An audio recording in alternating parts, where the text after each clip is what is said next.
할렐루야. 7월 둘째 주일입니다. 그리고 오늘 특별히 비가 와서 기분이 더 좋은 것 같아요. 아멘.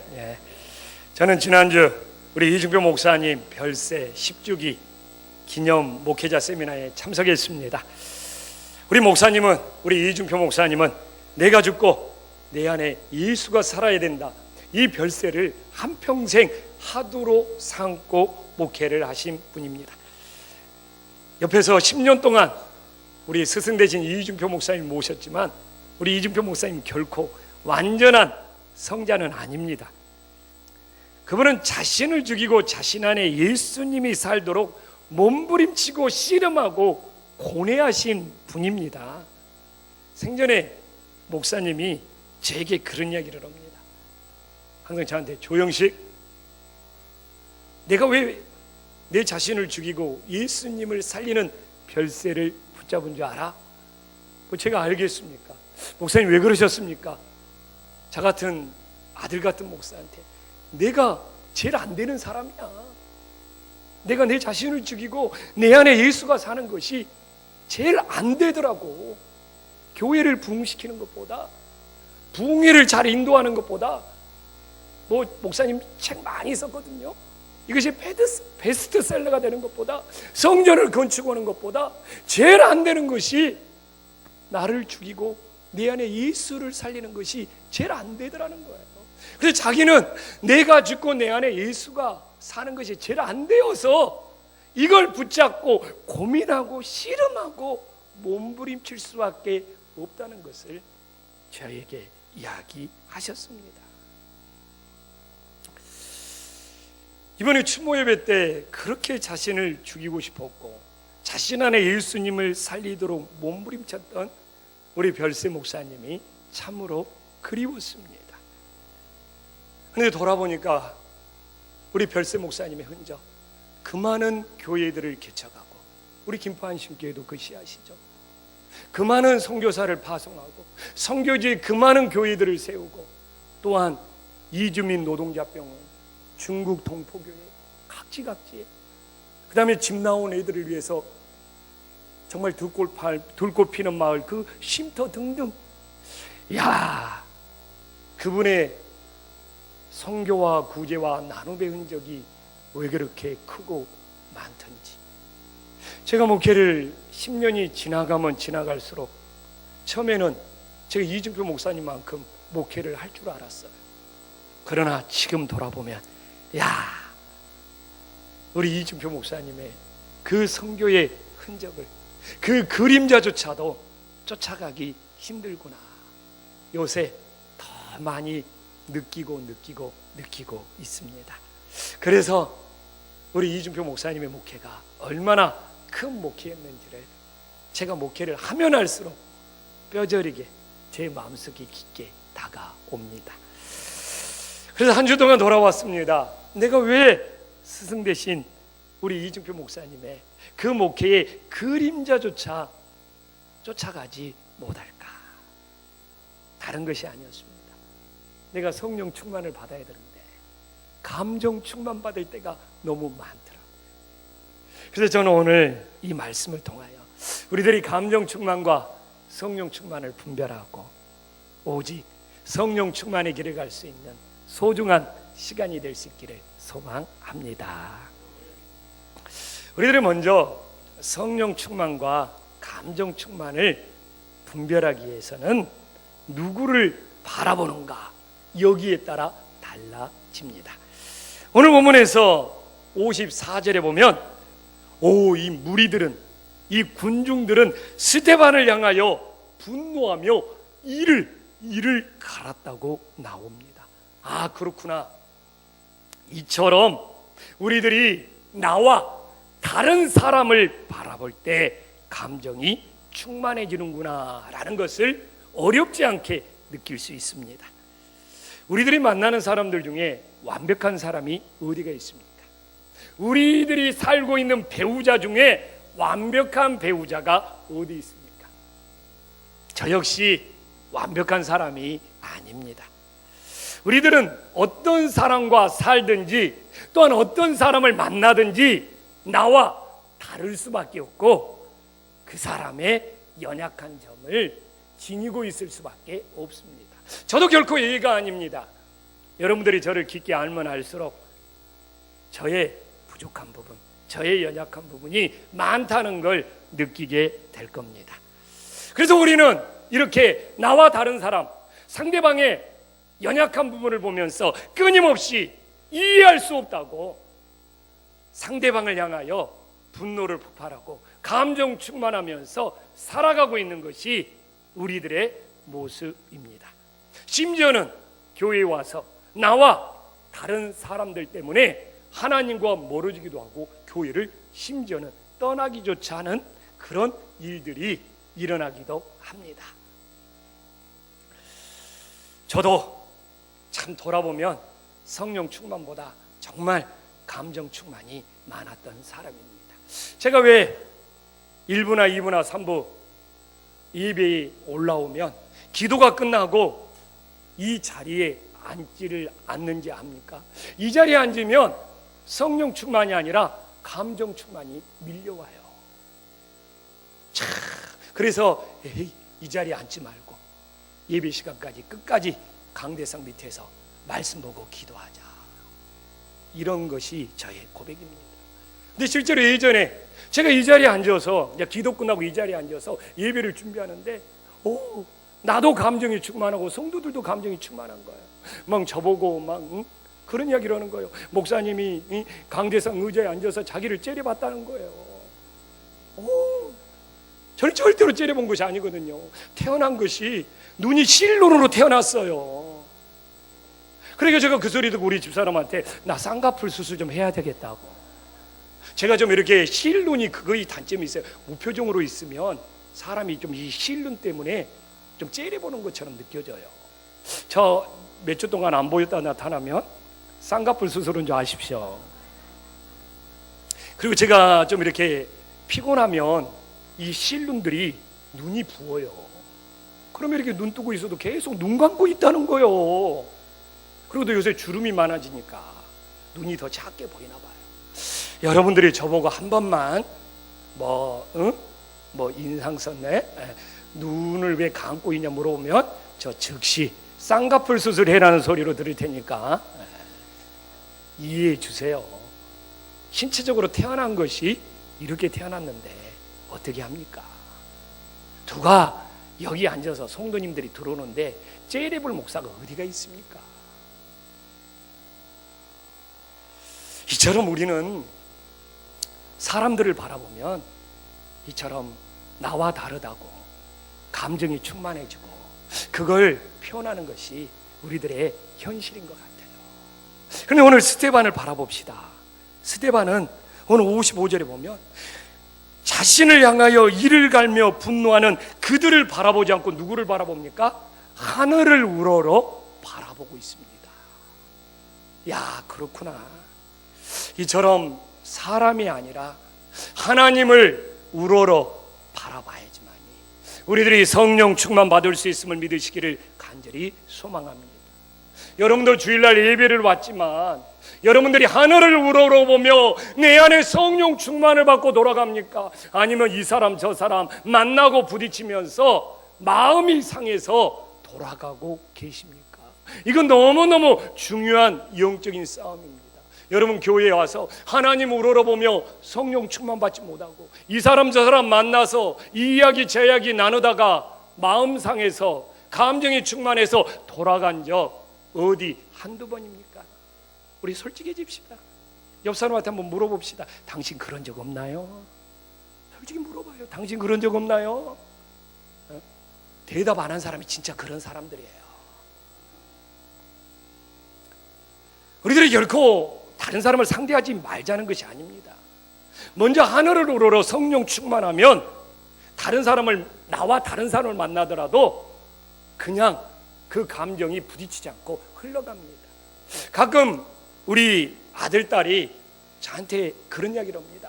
아빠는 기분이 좋으면 우리들이 아무리 잘못해도 그냥 지나가는데 아빠는 기분이 나쁘면 예전과 똑같은 행동을 해도 짜증을 낸다는 거예요. 그 말을 듣고 크게 깨달았습니다. 그렇구나. 자기들은 똑같다는 거예요. 아빠 기분이 다른 것이지 자기들은 그대로 있는데 아빠가 기분이 좋으면 괜찮다고 그러고 기분이 나쁘면 짜증내서 도대체 우리들이 이 집에서 어떻게 살아야 되느냐, 진짜 그런 적이 있어요. 근데 이것이 바로 성령 충만이에요. 그 순간 다 깨달아서, 성령 충만하면 나와 다른 사람의 모습이 그냥 지나가 줄 수 있는데, 내가 성령 충만하지 않고 감정 충만하면 똑같은 모습이 있는데도 부딪히고 걸리고 얹히는구나.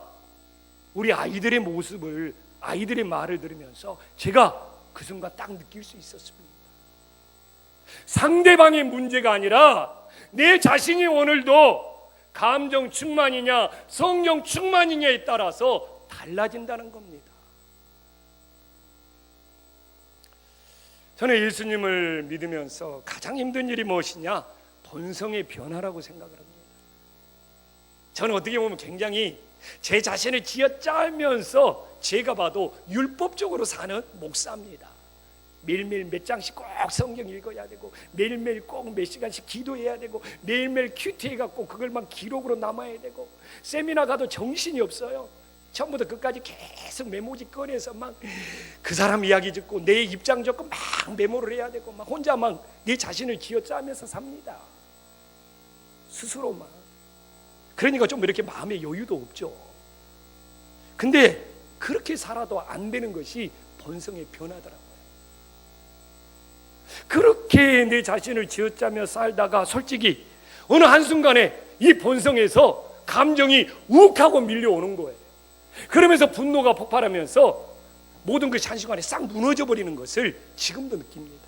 그나마 다행인 것은 옛날에 한두 번씩 느끼던 것이 이제는 1년에 몇 번씩 느끼는 것으로 줄어들었지만, 여전히 그렇게 내 자신을 쥐어짜면서 살다가도 어느 한순간에 이 본성에서 감정이 우욱 올라오면서 저 모든 것이 무너져 버리는, 그래서 허탈해 버리는, 그것을 지금도 느끼는 목사예요.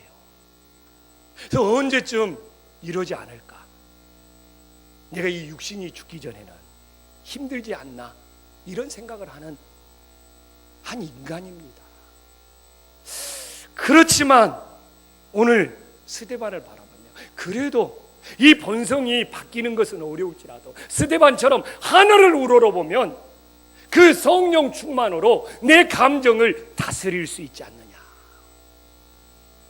그래서 어떻게 보면 우리 본성이 바뀌기보다는 매일매일 성령 충만을 받아서 이 본성의 감정을 다스리면서 살아가야 되는 것이 우리들의 영적 싸움이 됨을 믿으시기를 간절히 소망합니다.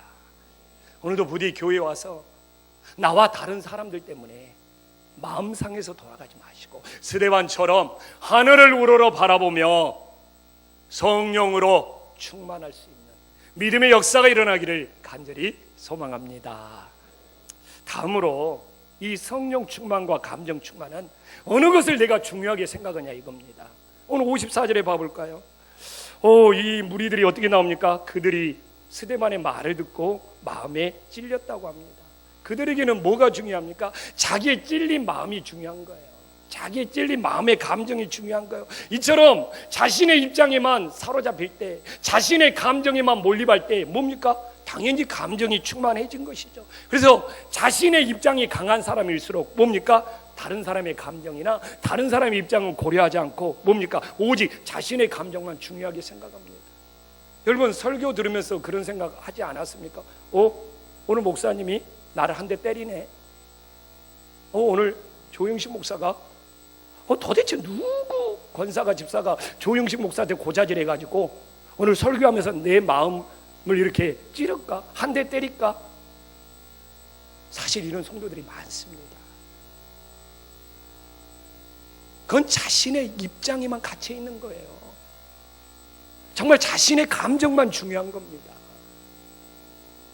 상대방의 입장, 상대방의 감정을 조금이라도 고려한다면 오늘 여기 나온 사람처럼 자기의 마음이 찔린다고, 스데반의 설교로 내 마음이 찔린다고 그렇게 이를 갈고 달려들지는 않았을 겁니다. 근데 스데반 봐봅시다. 오늘 스데반은 어떻게 합니까? 하나님의 영광을 바라봅니다. 자신의 감정이 없어서 하나님의 영광을 바라보겠습니까? 이처럼 하나님의 영광을 바라보면요, 자신의 입장에서 빠져나올 수 있는 겁니다. 자신의 입장 때문에 마음이 상해버리잖아요. 하나님의 영광 보이지 않습니다. 그러나 진짜 하나님의 영광이 우선이 되면요, 자기 감정이 출렁될 때 나는 하나님의 영광이 우선이야 하면서 자신의 감정 잠재울 수 있게 되는 겁니다. 스데반이 지금 그렇게 하고 있어요. 이거 비유입니다. 비유. 진짜 그렇다는 것이 아니라, 제가 이 교회 담임 목사잖아요. 그러면 담임 목사로의 입장이 있고, 담임 목사의 체면이 있고, 담임 목사의 자존심이 있을 수 있습니다. 그러면 저같이 개척교회 하는 목사들은 맨날 매일매일 마음이 상해야 돼요. 내가 이 교회 담임 목사인데. 이건 내가 비유로 이야기하는 거야. 다른 교회 가서 다른 교회 담임 목사들을 보면 내가 쳐라야죠. 나 진짜 담임 목사 맞나? 이건 비유예요, 비유. 근데 저는 그런 생각할 겨를이 없어요. 왜? 나에게는 하나님의 영광이 우선이거든요. 근데 하나님의 영광이 우선이 안 된다면 그런 것들이 마음을 상하게 하고, 마음을 부딪히게 하고, 마음에 다 걸려서 힘들게 하는 거예요. 진짜 그렇다는 것이 아니라 비유예요. 제가 어떤 성도들을 이 예하에 끌어들일 수 있겠습니까? 차라리 나를 끌어들이는 것이 낫지. 근데 이 모든 사람은 마찬가지인 거예요. 자기 입장이 먼저고, 자기 체면이 먼저고, 자기 감정이 우선이면 마음이 상하고 걸리고 넘어질 수밖에 없는 거예요. 그러나 하나님의 영광이 먼저다. 내 자신의 입장보다 하나님의 영광이 먼저다. 그러면 내 감정, 내 입장, 내 체면 빠져나올 수 있는 거예요. 다스릴 수 있는 거예요. 전혀 괜찮지 않는 거예요. 어제도 아버지 학교 그 5주차 교육에 제가 갔지만 좋은 점이 그거예요. 저를 조영식 형제입니다. 조영식 형제라고 소개하는 것이 너무 좋아요. 내가 조영식 김포한식교회 담임 목사님입니다. 이것보다도 저 조영식 형제인데요. 이 형제라는 말이 너무 중요한 거예요. 왜? 내 체면, 내 입장, 내 감정에서 벗어나서 상대방과 동등하게 형제로 만날 수 있으니까. 여기에서 못 빠져나오면 저 같은 담임 목사가 본인을 형제라고 소개하기가 힘들죠. 그래서 저는 형제가 좋아요. 그래서 우리들이 자신의 입장이 강하면 강할수록 감정 충만으로 갑니다. 그러나 하나님의 영광을 먼저 생각할 때 정말 자기의 감정은 다스려 줄 수 있고 성령 충만이 임함을 믿으시기를 간절히 소망합니다.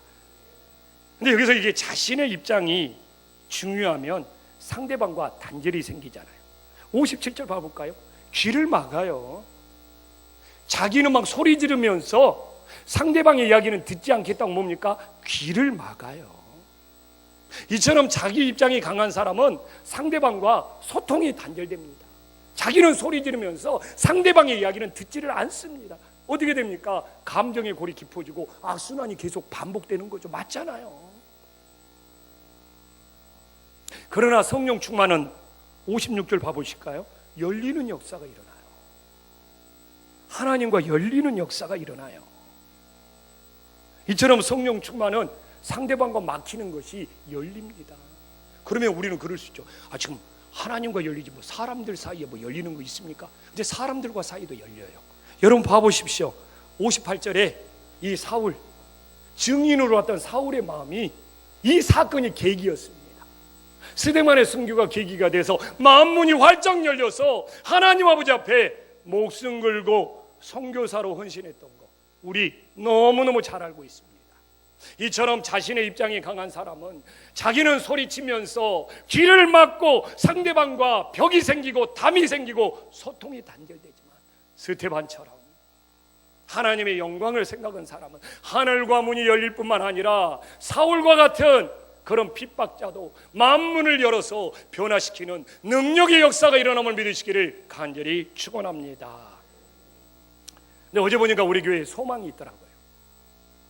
어제 우리 감사팀에게도 감사하고 장로님들에게도 감사했어요.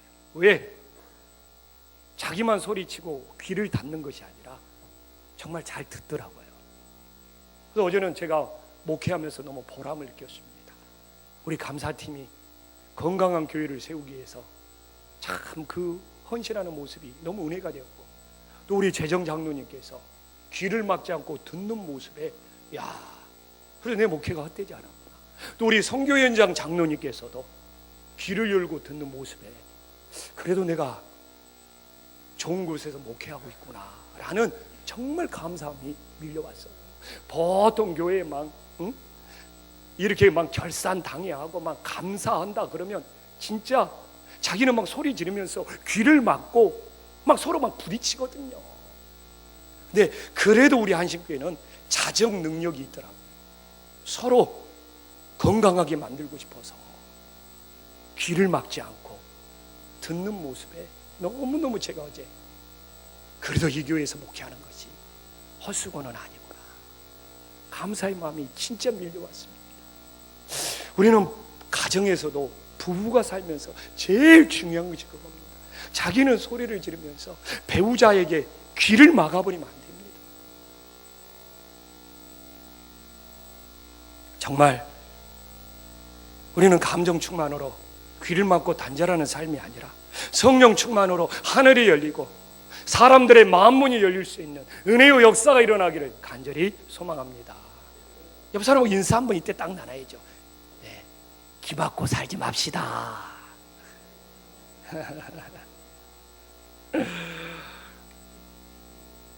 마지막으로 감정 충만과 성령 충만은 해결하는 방법이 다르게 나타나요. 여러분, 이 말씀을 우리가 잘 정리를 해야 됩니다. 제가 이 말씀을 우리 교회에서 제가 찾아보니까 5, 6번도 더 많이 전했더라고요. 근데 하나님이 볼 때마다 새로운 은혜를 주셔. 오늘은 정말 우리가 성령 충만과 감정 충만은 무엇을 바라보느냐에 따라서 결정되고, 또 하나 이게 성령 충만과 감정 충만은 내가 무엇을 중요하게 생각하느냐, 내 감정을 중요하게 생각하느냐, 하나님의 영광을 중요하게 생각하느냐. 또 하나의 문제는 뭡니까? 우리가 무슨 문제가 터졌을 때 어떻게 그것을 해결하려고 하느냐. 그래서 여러분, 기도하면서 막 예배드리면서 성령 충만이다, 감정 충만이다, 이건 아직 분별이 안 된 거예요. 실제 부딪혀 봐야 돼요.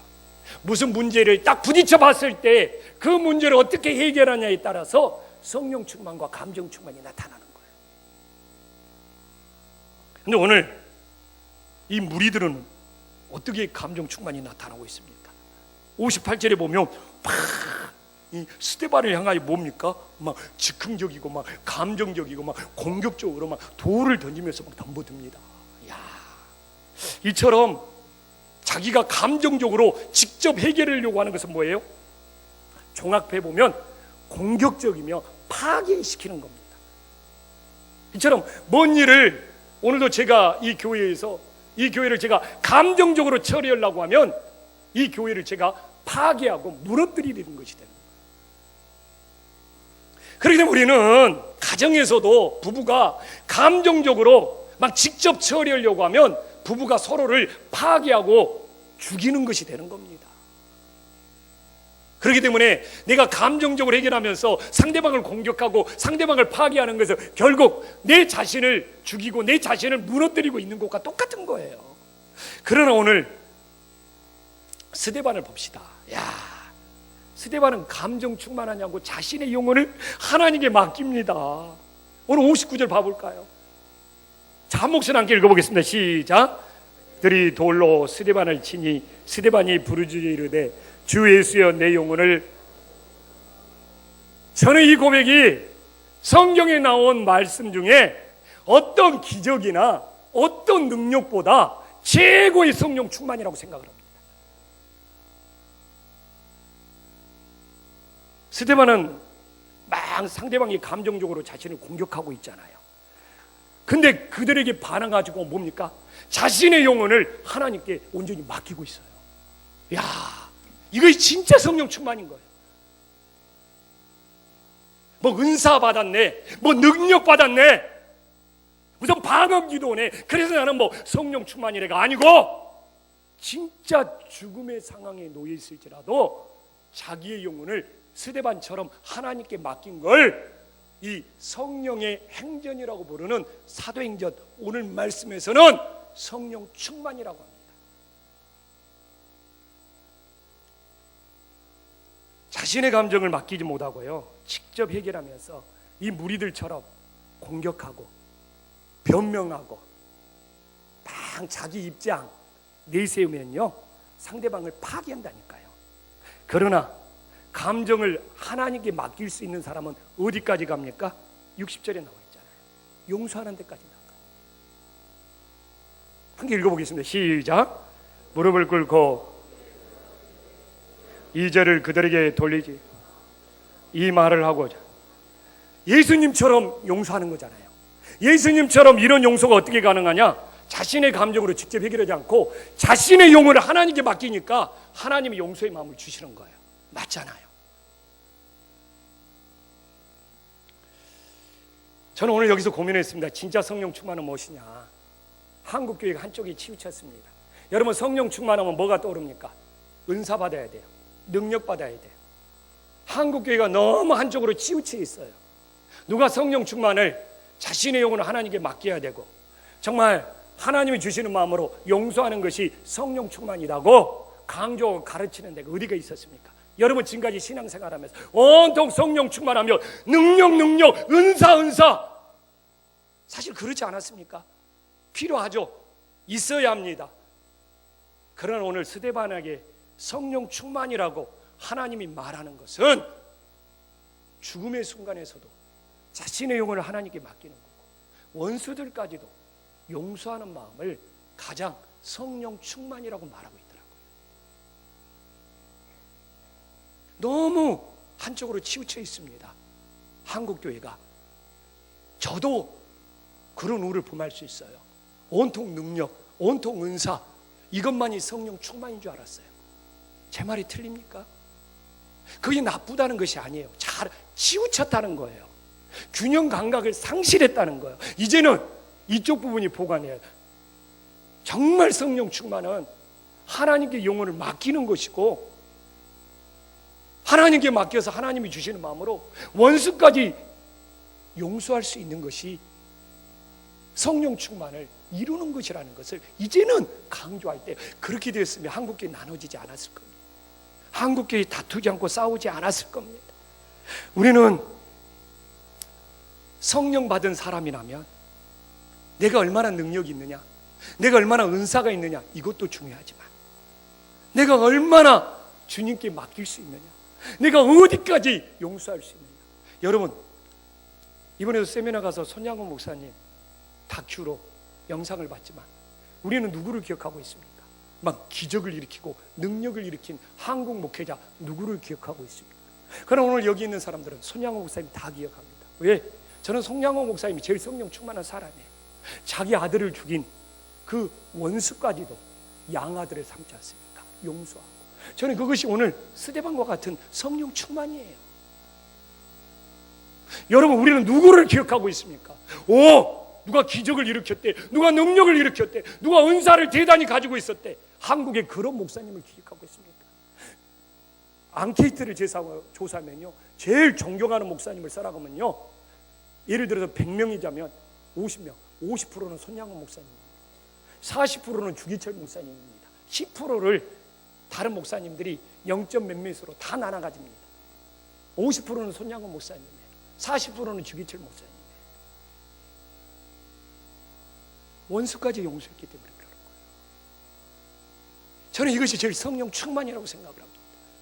그래서 제 앞에서 뭐 성령의 사람이니 성령 충만이니 이거 보여주려면요, 내가 얼마나 주님께 영혼 맡기며 어디까지 용서할 수 있느냐, 이걸 저는 증명해야 된다고 생각합니다. 저는 지난주 보네포 선데이 마지막 부분에서 굉장히 은혜를 받았습니다.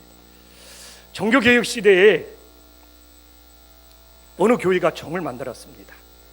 가난한 자, 두려움에 갇힌 자들에게 사랑의 복음이 날마다 선포되기를 바라면서 그 만든 종을 사랑의 종소리라고 했습니다.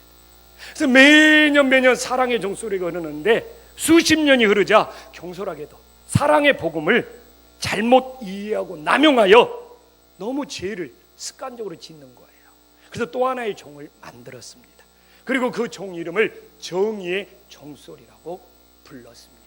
그래서 주중에는 정의의 종소리가 흘리게 하고 주일에는 이 사랑의 종소리, 자비의 종소리가 흘리게 했습니다. 근데 이게 웬일입니까? 수십 년이 지나면서 계속 전쟁이 일어나는 거예요. 유럽에 30년 전쟁이 일어나고 1차 세계대전이 일어나고 이게 웬일이냐?